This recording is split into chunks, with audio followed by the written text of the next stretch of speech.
Hi, welcome to Rangers Reactions. In this video, I'm going to be talking about sort of the state of the Rangers after the All-Star break. So I give you my feelings on where they are, what I think they should do, and how I think they should go from here. Because they're kind of in a weird place in the standings. Right now, they're currently sitting after the All-Star break in 5th place in the East. They are 9 points out of a playoff spot. So it's not really looking like they're going to make it. They'd have to go on a run. Pittsburgh would have to really fall off, or one of the teams that in there, and I just don't see that happening. I think they're better off selling Accruing assets. The problem is everyone knows the Rangers are rebuilding, but if you look in the league and their teams are so bad, they're not going to get a top 5 pick. They'll probably be picking anywhere from 7 to 12, I'd say. So they can't really get that big top 5 pick. So what they have to do, I believe, is let's see where they sit. They'd be picking 10th. And you're not going to, so chances of them getting a top 5 pick are low.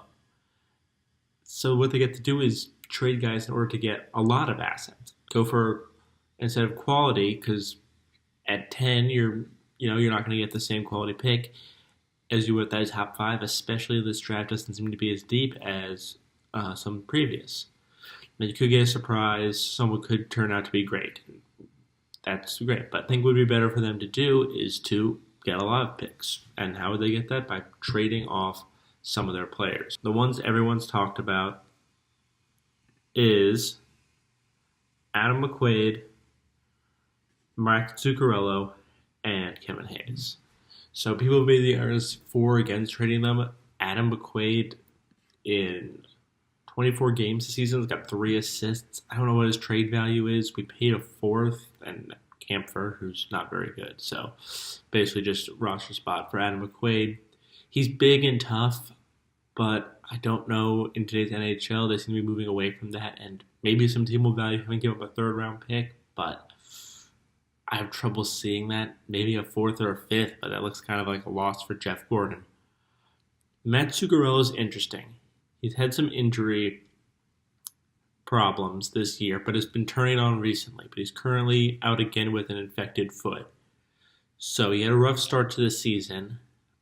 And, having the trade rumors from ahead seemed to bother him a bit, but seems to have turned it around and is playing great hockey on the first line. He's got 24 points in 35 games. I'm sure a team would love to have him. The question is just for how much, and do the injuries scare some people off? I'd hope to get a 1st-round pick for Matt Zuccarello, but I'd be fine with a 2nd and a prospect. I think that's what I'm kind of hoping for. Then moving on to Kevin Hayes. Kevin Hayes has had a great season this year. At times he's been the best Ranger. He's currently injured, though. He's got 33 points in 39 games. It's been great. I'm sure you'd do great on 2nd line. I'm hoping that would be 1st and a prospect.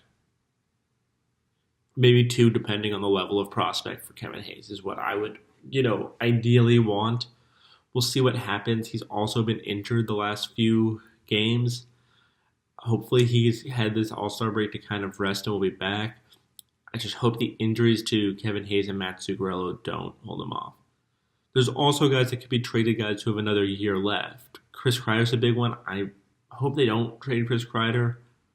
He's a great player. He's not a great deal, but after next year, he's going to be wanting a lot. I'm guessing something like, I think a comparable contract to be this season would be Mark Stone on Ottawa. What he signs, I think, will be similar to what Chris Kreider signs. I think there's similar players, goal-scoring wingers, power forwards, and see it again. So I hope he stays, but if you get a great package for him, which at 22 goals in 48 games, 37 points, and showing great chemistry with Mika Zibanejad, I think next year will also determine whether they keep him, with whether the Rangers get Artemi Panarin free agency. If they're paying what Panarin's going to cost in free agency, is probably going to be close to $10 million a year.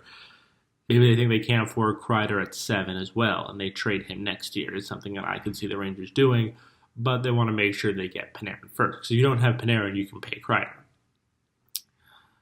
But guys like Nemestikov, I could see traded. Isperfast, maybe. I don't know. I don't know how much value he has. He's always got another year left.